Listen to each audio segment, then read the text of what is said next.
Mute it. Now I am not muted. Hello, everybody, and welcome aboard the Tabletop Express.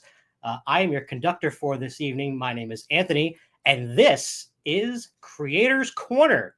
Tonight, I am very excited to be joined by Mr. Andrew Stiles. Welcome aboard, sir. Thank you for having me. Really appreciate it. Well, listen, I'm very excited to talk to you about a bunch of stuff, but obviously, in particular, our focus tonight is your first published game, Wine Cellar. Now, back when I was doing some other videos on my own channel a few years back, I did interview some designers, and I specifically focused on first-time designers. The purpose of that was because the space is so crowded, right? There's so many games that come out every year, but so many people have said how rich and supportive the community is in general. So I really wanted to see what new people's kind of perspective was coming into this new realm of board game design. And we're going to get to all that. But before we do, one of the things I have to ask our guests, because the head conductor, Chris, will have my behind if I don't ask this question. We want to know, right, Andrew, your origin story in terms of how did you get into the hobby? Was it something that was around since you were very, very young? Did it disappear and come back like for some of us? Are you a recent rabbit hole entrant? What's the deal? So yeah, I was bitten by the spider at birth. My father and my mother were hobby board gamists. I remember as young as I can possibly remember, we were playing games, and I remember there was a time when I went down to my dad's workbench, and behind his workbench was a wall of games. And back then, games were not as thick of boxes; they were very thin. So. There's like a lot of Avalon Hill there, and a bunch of stuff like like the kind of really old GMEs and the Empire Builders and stuff like that. So yeah, I guess I was born into the rabbit hole. We'll say it that way.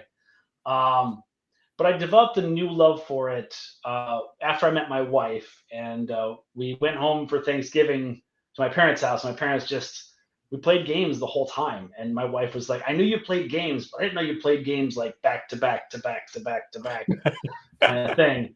So she got fully indoctrinated, and then she also developed the bug. Right? She's like, "Oh, I see all the strategy now, and I see the depth and richness of the complexity of decisions." And like, she didn't know games could be like that. Even the ones that I played with her, we played Ticket to Ride and Seven Wonders and some of the lighter stuff, but I hadn't brought her into the heavy stuff yet, not knowing if that was something she would even like. And I was lucky enough that she did. And so once we did that, it was like, okay, I can go all the way in again. And we built our collection up together. And within 2 years, we were going to Gen Con and checking that out for the first time as a couple. And that was pretty cool. So yeah, I would say like 2012-ish, we went back into the rabbit hole proper. And together as a couple, we did that. And now we have a really nice collection, and we play all the time.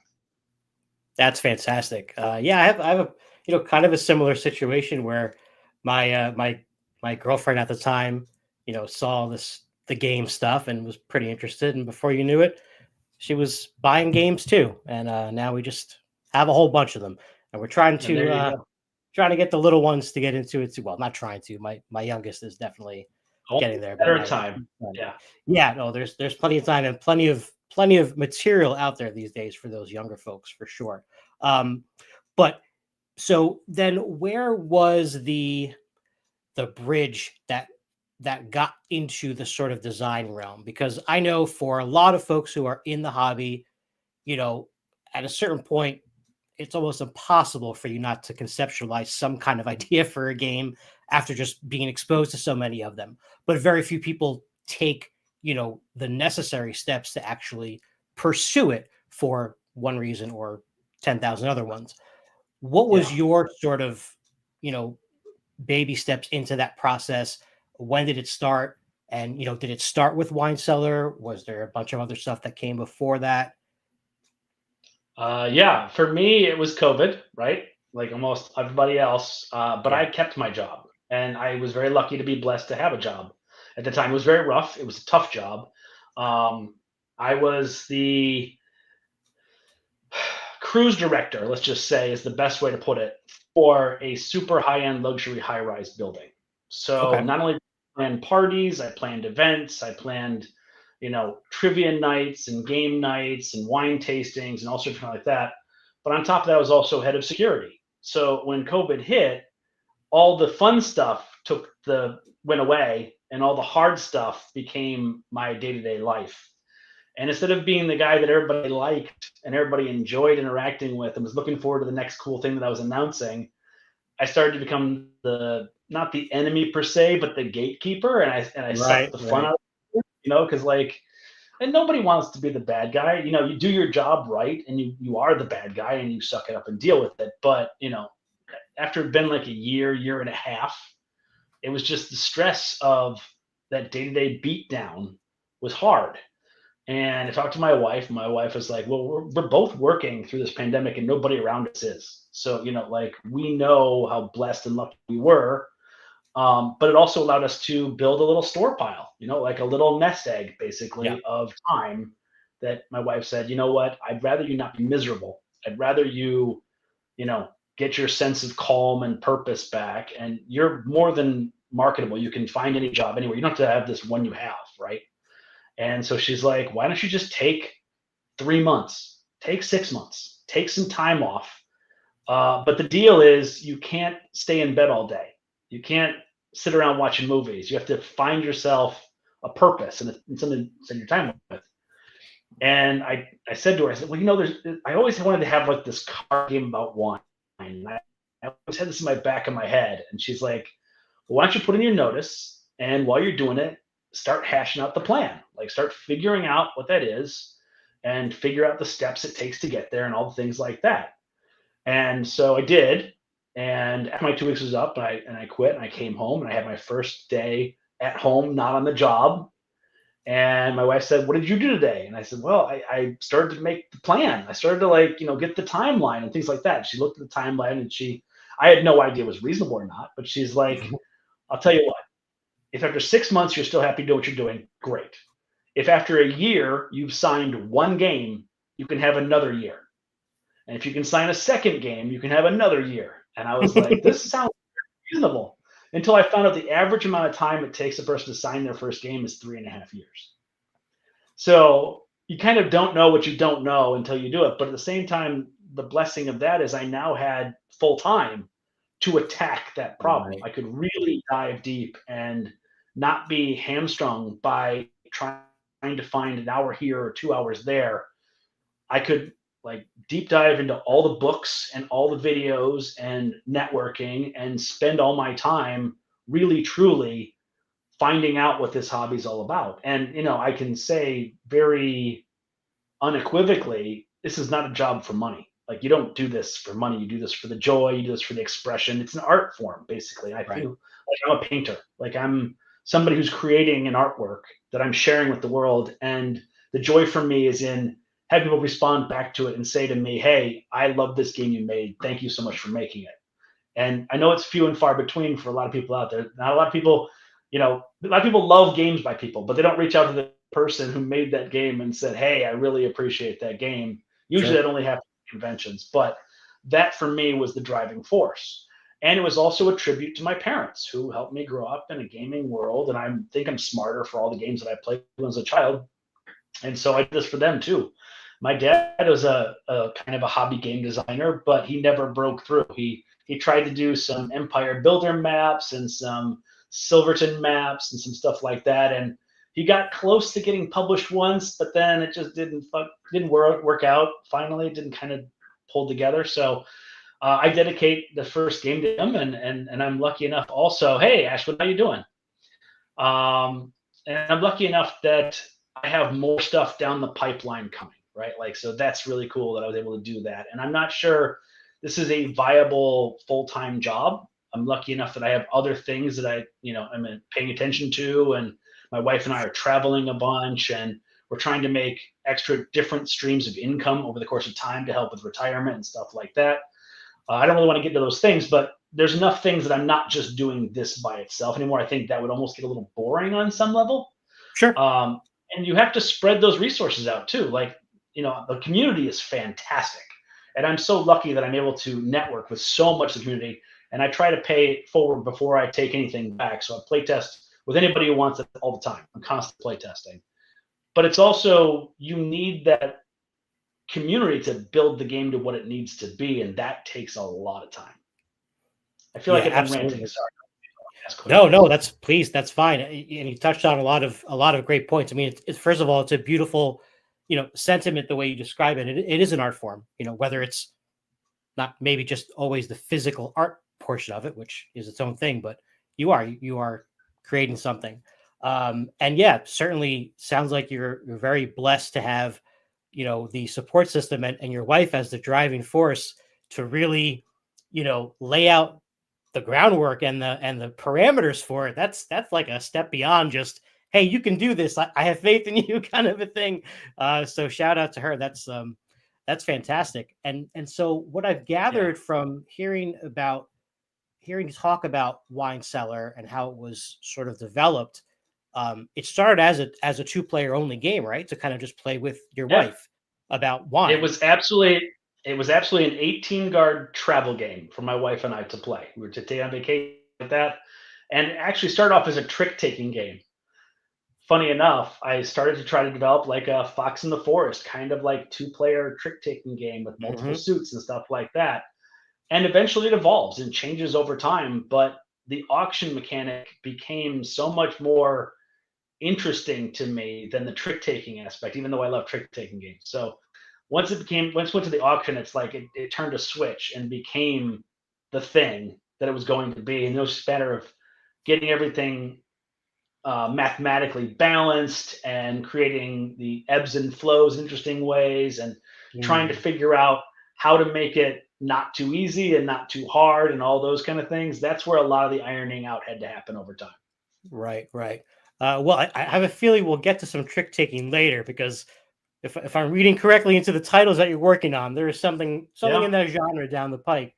Yeah. Just out of curiosity, was this because you mentioned it was 18 cards? Was this a button shy submission thing that you originally did? Because that's their kind of their thing. It was my challenging myself to start Okay. off making the simplest form of a game, right? So Button Shy is the most distilled version of games out there, and you have to be very, very clever to make those work. So this was me Yeah. challenging myself to make that first. And then once I made that and I made that core, that's when I had to create more cards around it to facilitate more people and make it more of a community thing. I always had this goal of making this game not just a 2 person game, but also to make it like a group game. And there's a gigantic hole in the universe of games for the 6 to 8 person, like that Yeah. 5 plus. There's some 5, but of 5, there's just not much there. Yeah. And it gets into party games very quickly. The Yes. drawing Yeah. games and the make fun of somebody and dancing and mockery and all the things like that, which I don't particularly enjoy. I'm not trying to say those are bad things, but Right. there's a ton of those games out there. And if you're a strategic person and you have 8 people or 7 people over for game night, your options are pretty much 7 wonders. I mean, like really, it's just very few things Yeah. out there involved that make people. So I wanted to get to that point with this game. I didn't think it would happen in the first printing because I thought I'd make the 4 player game and then I'd have an expansion to make it 5 and 6 and then another expansion to make it 7 and 8. And when I talked about it with publisher Chad from 25th Century, he's like, well, let's just put that in the first box. I was like, cool. Yeah, why not? No, you're right. There's definitely a gap there. To your point, a lot of those high player counts are those types of sort of silly games, and a lot of like the 5 player counts or even 6, almost a lot of times feel like an afterthought, or it's part of Yeah. an expansion that they just wanted to add another player, but it doesn't always really help or fit the right way. And usually it just elongates the game. It doesn't necessarily make the Yeah. game better or more interesting. It just makes the game last 3 hours instead of 2. Right, for sure. In terms of, so you touched a little bit on the mechanics. It is definitely a bidding game, and so I think Yeah. when you first sort of start to describe this game to people, if you're describing to people who have been in the hobby before, inevitably the game For Sale kind of comes to mind in the comparison. Mhm. I know that it is not just that game, and you've taken that concept to a much more Yeah, strategic level and a better theme, in my opinion. But was in was my that opinion too. something But that was that like an inspiration for you, that game in particular for sale? Did you have yeah, memories of that? For Sale was definitely inspiration because I love what that game does, right? But for me, that game isn't perfect. It's just the best version of itself. It's just not. I wanted more to it. But also, I remember as a kid playing a lot of Racco and like trying to get things in order and trying to set things up. So there's a little bit of that in the back of my brain. And then there's the GOPS card game, GOPS, Game of Personal Strategy, where it's just like a bidding, you're trying to like think, but the prizes are different sometimes. You're trying to decide how much you want that prize or don't want that Mhm. prize. It's a bid based on that. And then the other thing too is I'm a former sommelier. So they tell people to write what you know. And so this is me creating what I know, but this is also Yep. something for me to kind of educate people a little bit on how wine ages. So each of these cards is an actual bottle of wine, and I put realistic tasting notes on every single bottle. So these bottles exist. I'm not saying the bottle you buy, if it matches the label, will be the same, but it could be the same tasting note. It's logistically possible.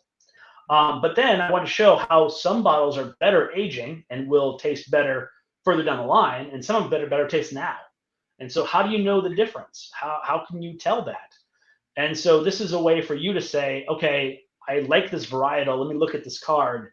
And within a certain range, which, mechanically I have to work with the game to make it right. But these are realistic timelines for things. So if you have a Cabernet Sauvignon, you can age that for quite some time for the most part.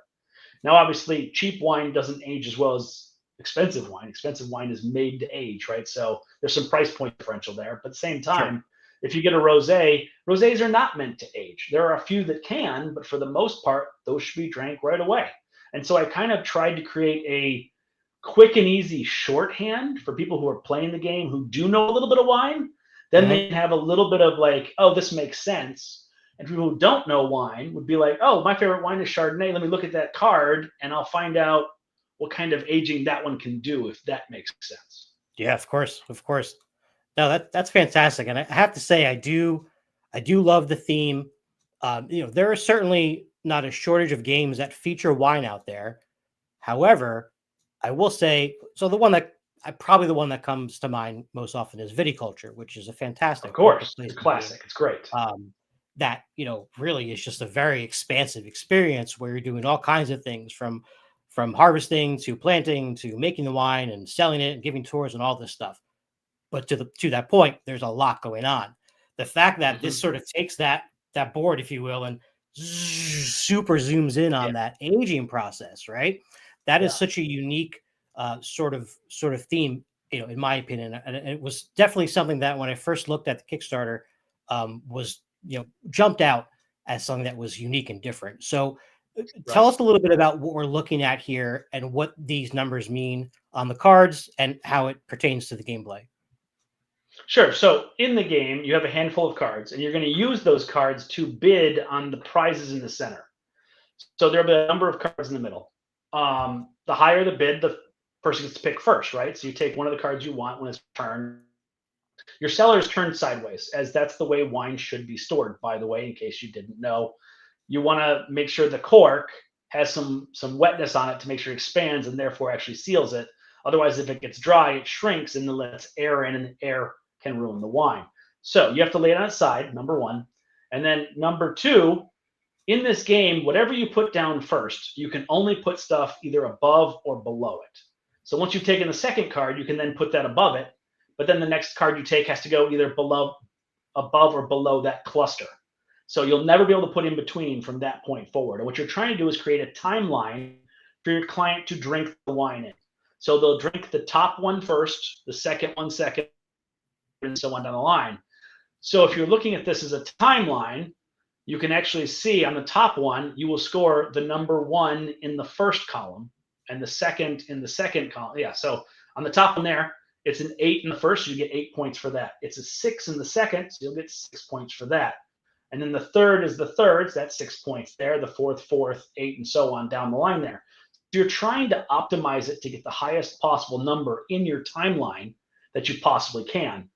But you can see to the left, there is also a client card. And you're not buying these for yourself, you're buying these for your client. You're using your client's money. So you want them to be happy.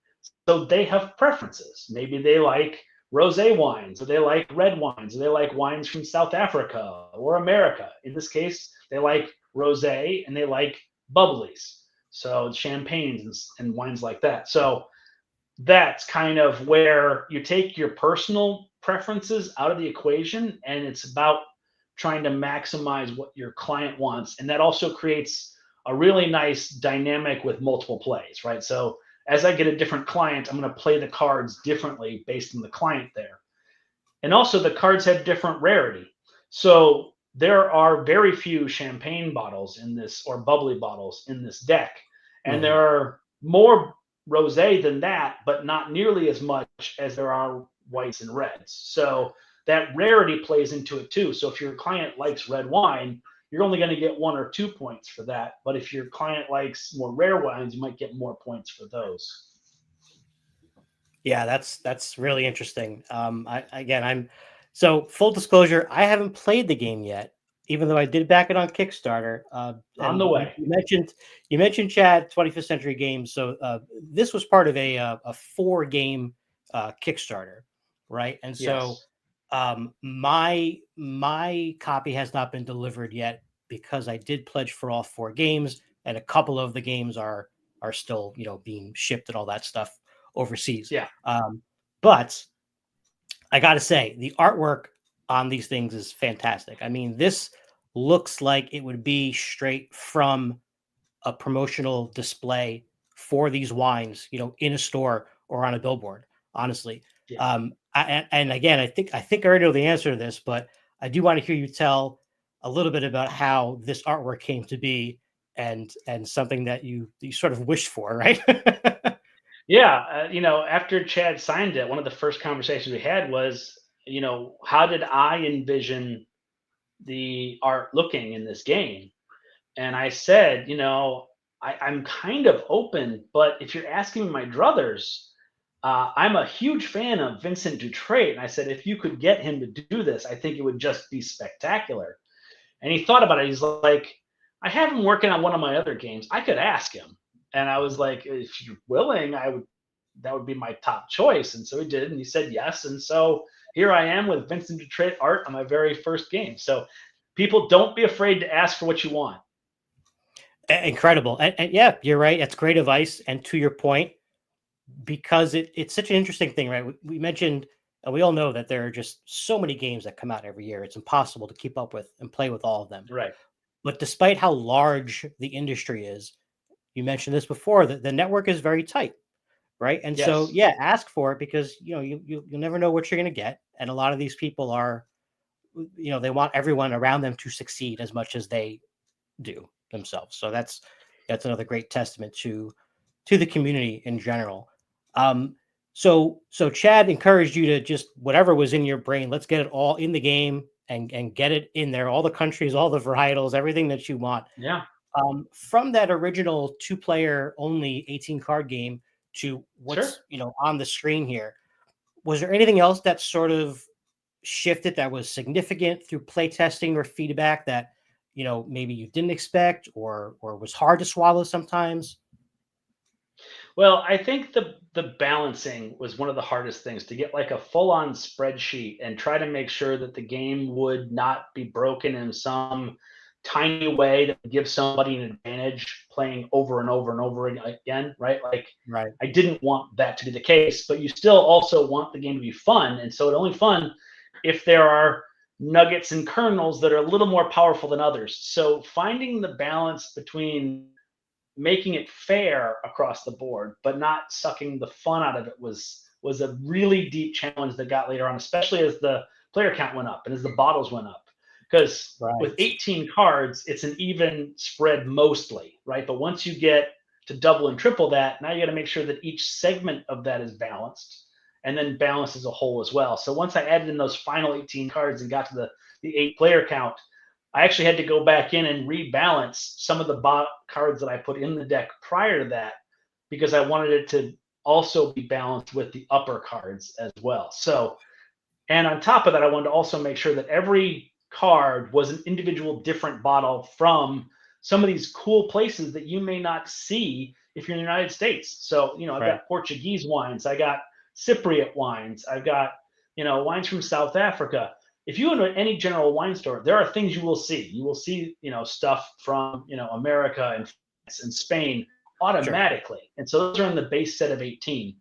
But I wanted to get a little bit more um, hidden, a little more deeper cut, a little more hipster, if you will, Yeah, as you get yeah, yeah. higher up the numbers. So the further up you go, the more rare the wine type, but it does exist and it's out there to be explored. So obviously, traveling is a big part of your life, something you and your wife share. Yeah. And I can only imagine that it has to be a source of inspiration for probably a lot of Oh yeah. aspects of your life. But is there something in particular in your travels that really, was just this sort of aha kind of moment for you, whether it was with Wine Cellar or any other design or any Yeah. idea just in general?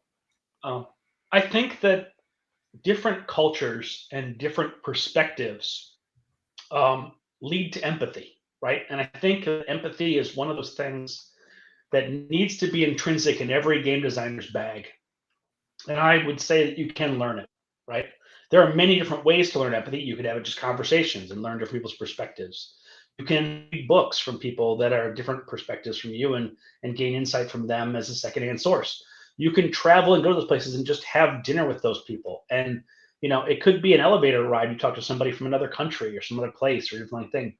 But the more people you talk to and the more places you go and the more things you read, the more you get perspectives that are different from your own. And I think those kind of things are where games get born, whether you like it or not.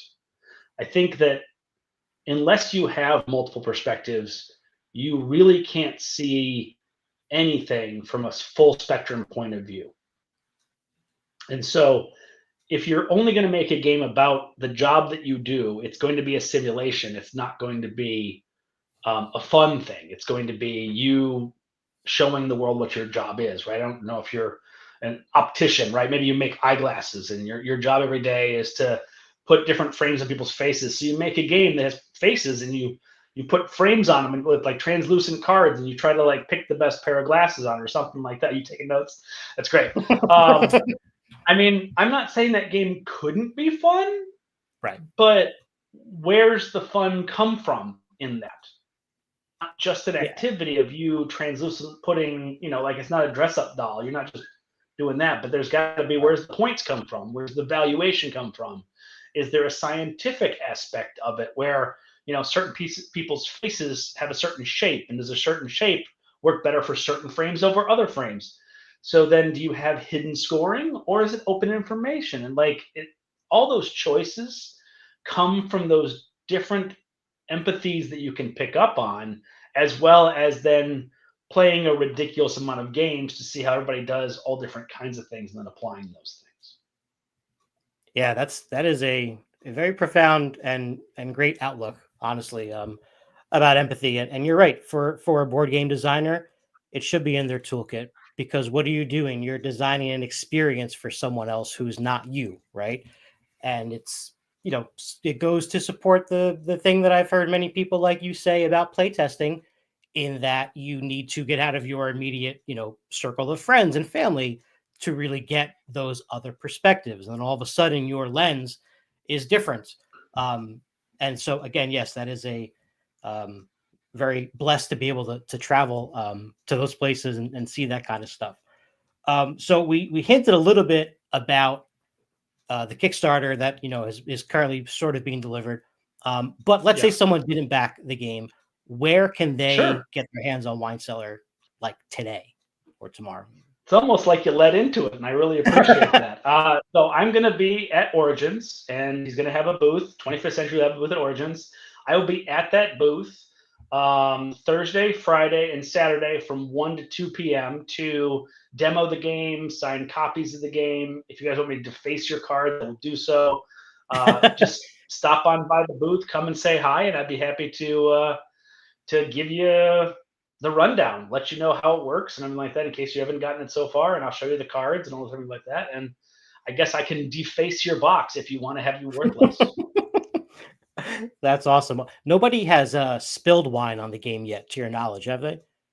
They have not, no. Okay. Luckily, but I think as long as you dab it up relatively quickly, it'll be all right. All right. Okay. Okay. Just keep a So towel what? nearby. Yeah, just exactly, just for a little. What is it? Baking, maybe baking soda, right? Baking soda and salt, something like that. Add that.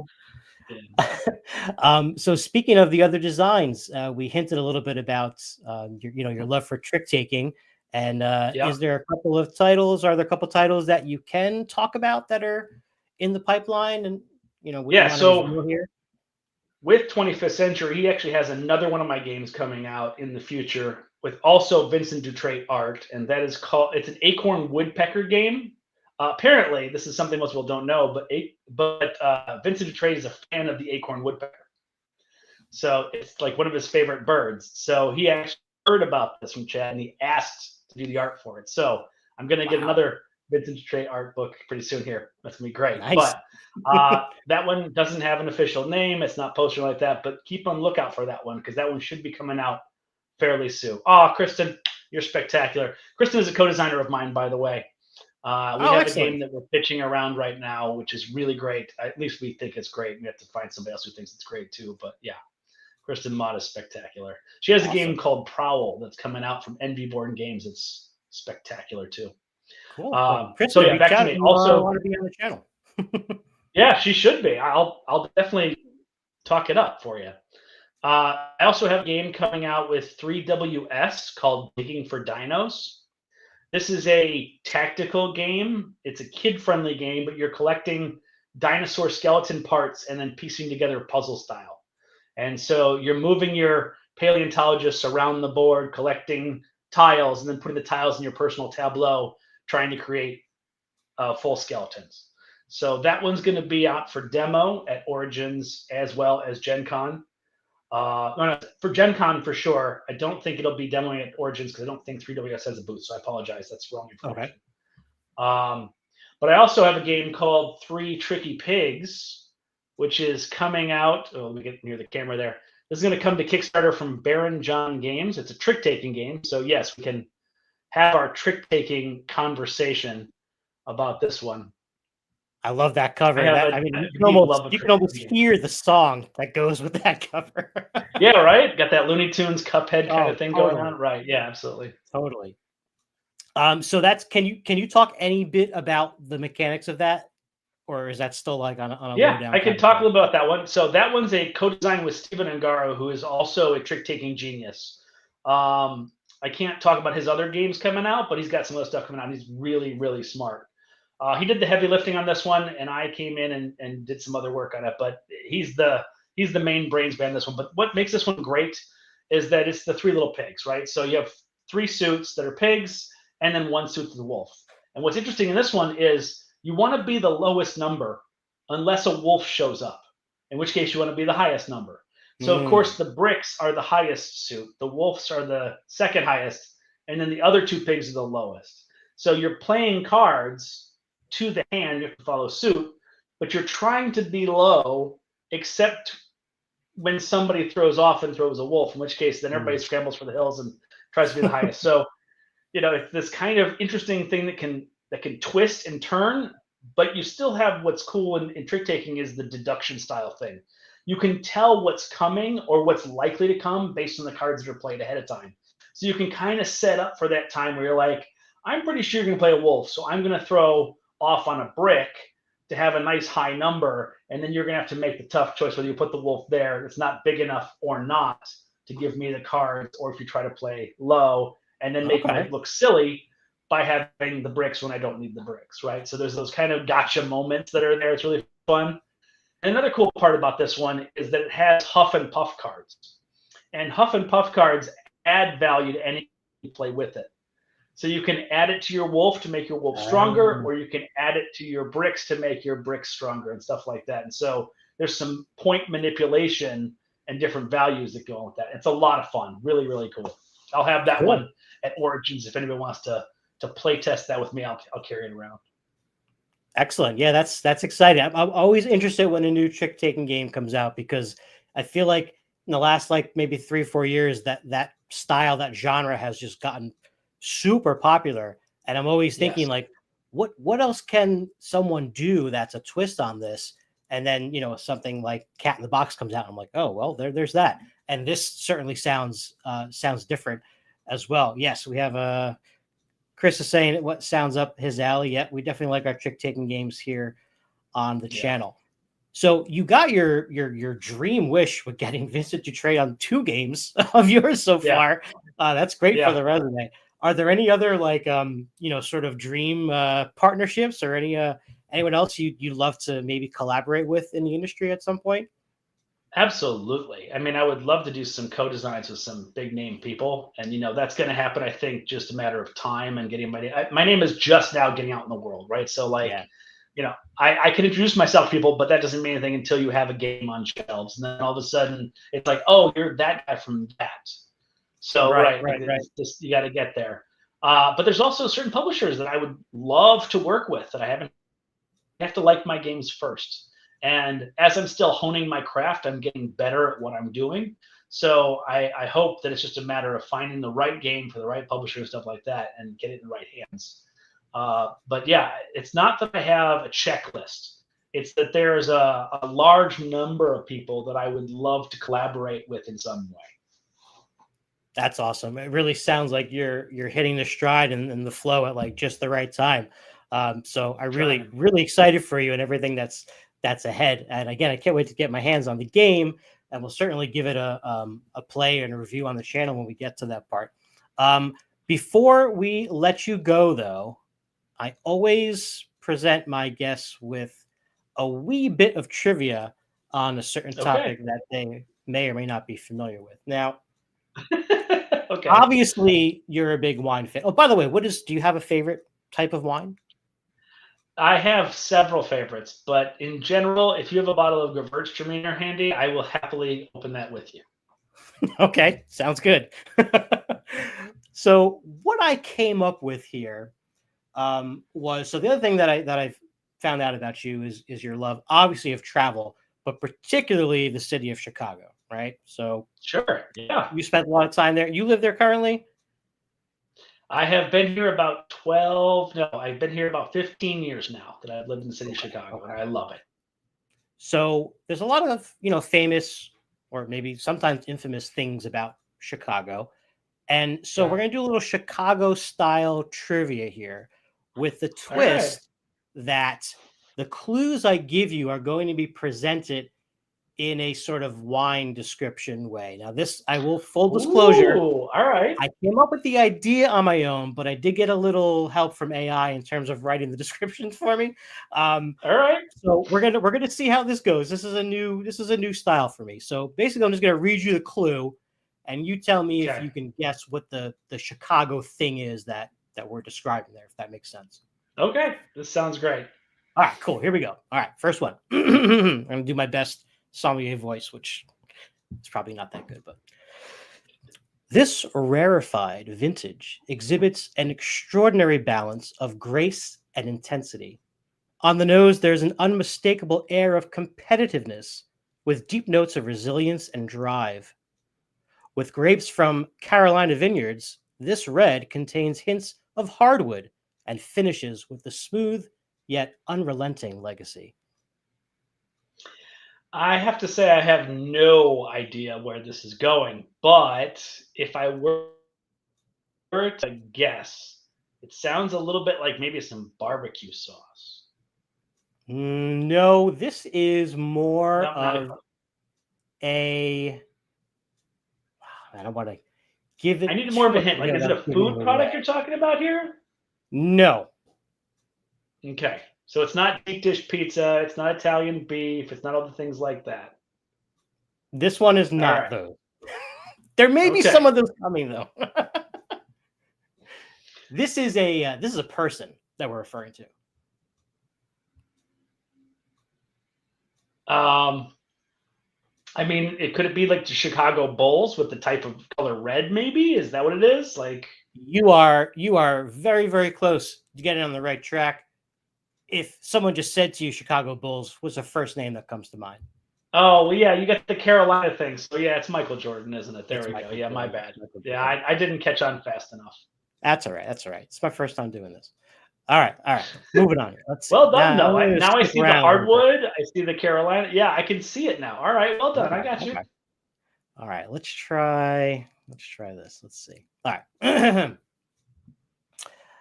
A step above the crowd, this hardworking, steely wine brings its own expression of rhythmic profile and gritty undertones. Slow to open, its full momentum is unmatched as it cuts through the rat race and ensures you'll reach your desired destination of flavor. Okay, so this sounds a lot like the Willis Towers, what it sounds like to me, and I don't care what they call it now. That's the actual name for it. Or this could be the Aqua Building, which is on the Chicago River, which has more of a wavy front to it, designed by Jeannie Gang. Those are my two guesses. Is either one of them? Man, you are dropping the knowledge here like crazy with all this stuff. Man, you know, I almost put the tower in there and I didn't. So it's not that, and it's not. I don't know the Aqua Building. It's not the Aqua Building either. Okay. This is again. How do I? All right, I tell you what. I'm gonna highlight just a couple words from the clue that are like the on the nose ones and see if that helps. So basically, maybe full momentum, gritty undertones, rhythmic, and a step above might be the biggest clues here.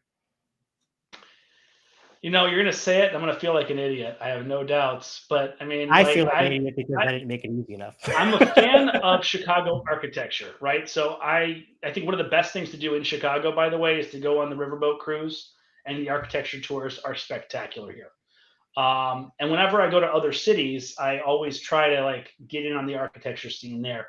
Even though I didn't design buildings for a living, I find it incredibly interesting how it creates flavor in a city. It creates like personality in buildings that normally wouldn't have them and stuff like that. And then the people kind of personify that building. Like it can start as an artistic trend, but then the people tend to embrace it or reject it. And so then either it gets shut down or it becomes part of the feeling of the city and the personality of that city. And so this feels like with the rhythmic vibrations of things, it sounds like it's about the movement and lines and stuff like that. But it could also be like earthquake proofing or something like that. I'm not really sure. I don't know how to go with this. All right, I was going for the L with this one. The rhythmic. Yeah, I got you. The movement. Oh man, now I do feel like an idiot because the Good. L is the heartbeat of the city. You gave so much other information that this is like kind of getting like extra credit bonus points. So it's all evening out so far. It's fine. It's fine. All right. Okay, let's try this. I think you're gonna get this one. A rich, unapologetically layered offering with a bold, buttery foundation, a slightly acidic twinge, and a rich, almost salty finish. The aroma is indulgent with hints of nostalgia, civic pride, and a unique texture that stretches after each sip. Not to be rushed, lest you take some home. Yeah, this is absolutely deep dish pizza. It's not even close. Yes! It's got to be. And I don't care what you say. You can say it's a casserole. You can say it's not pizza. That's fine. It's delicious either way. But curiosity here is which pizza. So there is a hierarchy of deep dish pizzas in the city of Chicago. So if you come here, you got to know that there's a top three, but there's also a top four because the number four is preferenced by Michelin chefs. So you got the top three, which is Giordano's, Gino's East, or let's just not mention the other one because that one doesn't matter. It's Lou Malnati's, but that's okay. The specialty of them is that Giordano's is the most cheese. Like it's the heaviest cheese, the gooeyest cheese, and for me, the best cheese. Gino's East has the cornmeal crust on the bottom, so it's a textural thing, and you get that like the cornmeal crumbs that fall off on the side there, and they also like to do the patties for the sausage. So if you like a thicker cut of sausage, that's good for that one. And then Lou Malnati's is known for its sweetness because they put orange soda in the sauce to add more sugar to it that's not sugar. So Wow. they tend to be a little thinner, but it tends to also be a sweeter pizza. So if you're a person who drinks Pepsi, you might like Lou Malnati's more than if you drink Coke, right? It's that sweet versus the savory aspect of things. And the other one out there is Pequod's. Now, Pequod's is the one that all the chefs love because Hmm. not only is it crafted with the best cheese, but they also put the toppings up to the crust of the top and then they bake them so it crusts the toppings. So you're going to get that crunch as well as that soft ooey gooey, and you get the thickness. So Pequod's is actually the best one out there, but most people can't get to it because there's like 2 locations, and there's like 15 to 20 locations of every other one out there. So it's Oh, easier to okay. get in the door at the other 3, but the best one's number 4. That's awesome, man. Learning so much. Learning so much. You should write a travel guide for this place. I All love right. my city. What can I say? Let's see here. Let's see here. All right, here we go. This varietal, with sleek mirrored elegance and playful distortion, as light dances across its surface, offering a blend of artful precision and tourist curiosity. Clean and modern on the palate, subtle notes of symmetry and self awareness. I need you to repeat that one. I'm sorry. I need to take that in No again. problem. This varietal, with sleek mirrored elegance and a playful distortion, as light dances across its surface, offering a blend of artful precision and tourist curiosity. Clean and modern on the palate, with subtle self awareness.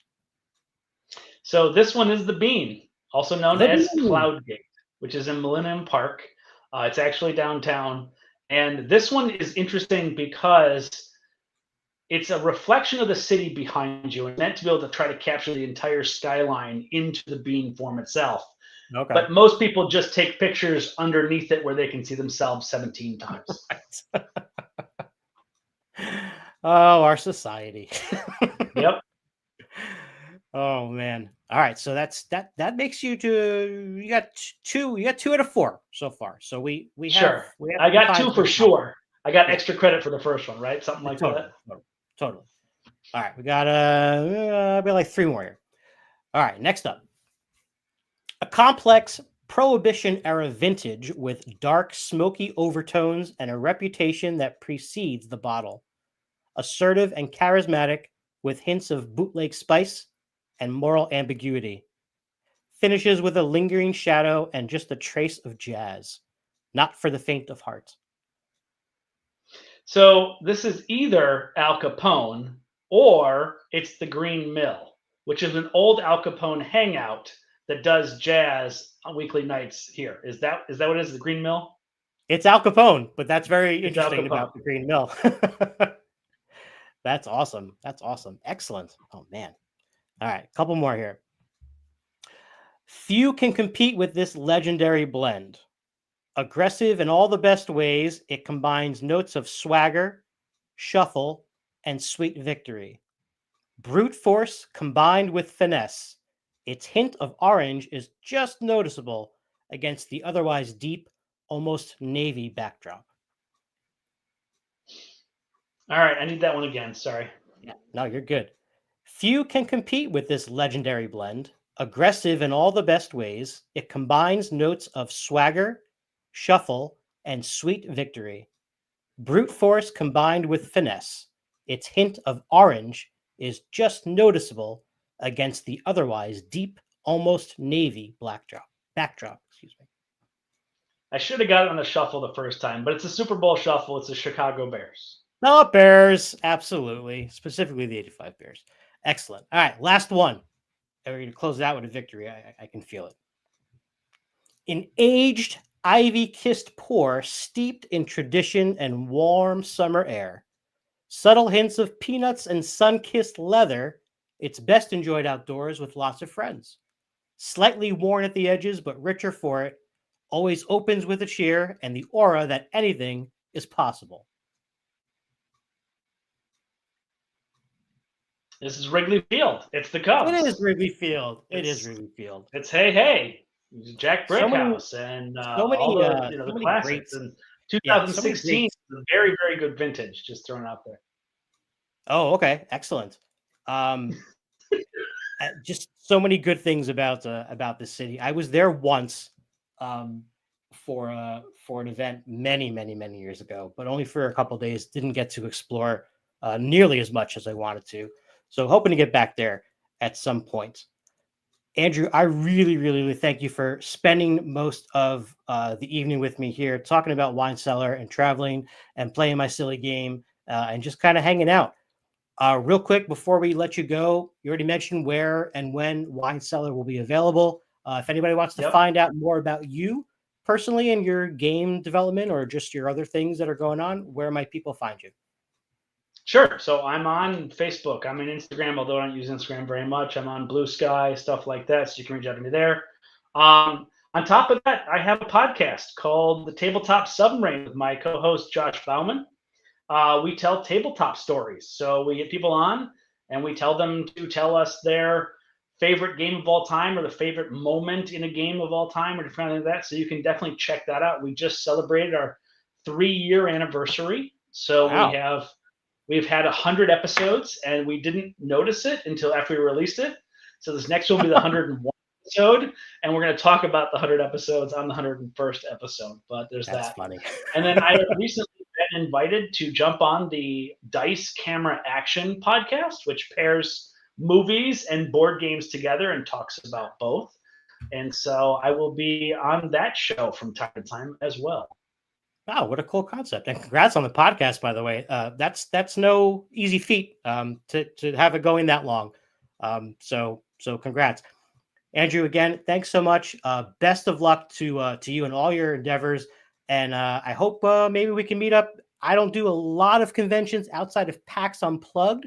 So if you do plan on going to Okay. PAX, definitely want to meet up and maybe get a game in. Folks, I would this has love been to. This Creators year, Corner. this year's a little tough because of the Yeah, marathon. So the prices have jumped up yes, a I little know. bit, and I have to travel, so that's a little harder for me. But I expect to be there not this year, but next year because I really do like PAX Unplugged. Sounds great. Yeah, I don't know why they scheduled it at that same time, but whatever. Things beyond our control. Yeah. All right, folks. Thanks so much for hanging out with us tonight on the Express. This has been Creators Corner, and we will talk to you on the next one. Adios, Good night, everyone. everybody.